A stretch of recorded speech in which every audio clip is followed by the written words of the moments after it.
RTC సమ్మె siren మోగింది. అర్ధరాత్రి నుంచి ఆర్టీసీ కార్మికులు సమ్మెకు దిగారు. దీంతో డిపోలకే బస్సులు పరిమితమయ్యాయి. చర్చలు విఫలం కావడంతో ఆర్టీసీ కార్మికులు విధులు బహిష్కరించారు. ప్రభుత్వం ముందు ఆర్టీసీ జేఏసీ 32 డిమాండ్లు పెట్టింది.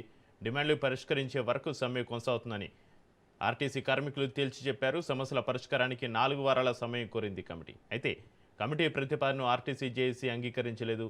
కమిటీల పేరుతోటి కాలయాపన చేస్తున్నారని ఆర్టీసీ కార్మికులు ఆగ్రహం వ్యక్తం చేస్తున్నారు.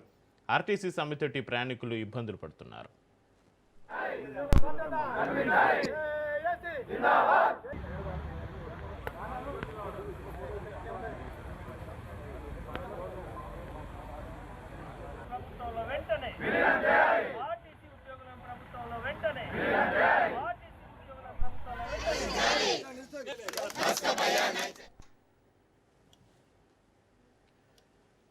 తెలంగాణలో ఆర్టీసీ సమ్మె సైరన్ మోగింది. అర్ధరాత్రి నుంచి ఆర్టీసీ కార్మికులు సమ్మెకు దిగారు. దీంతో డిపోలకే బస్సులు పరిమితమయ్యాయి. చర్చలు విఫలం కావడంతో ఆర్టీసీ కార్మికులు విధులు బహిష్కరించారు.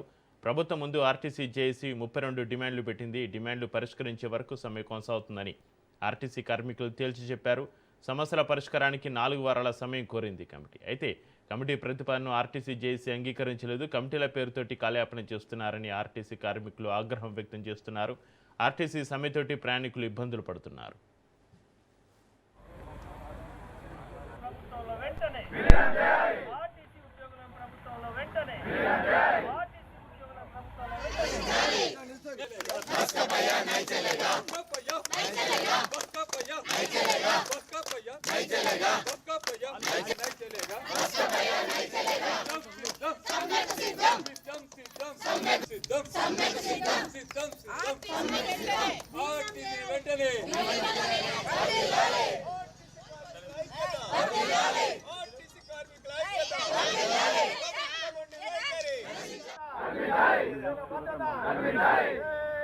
जिंदाबाद।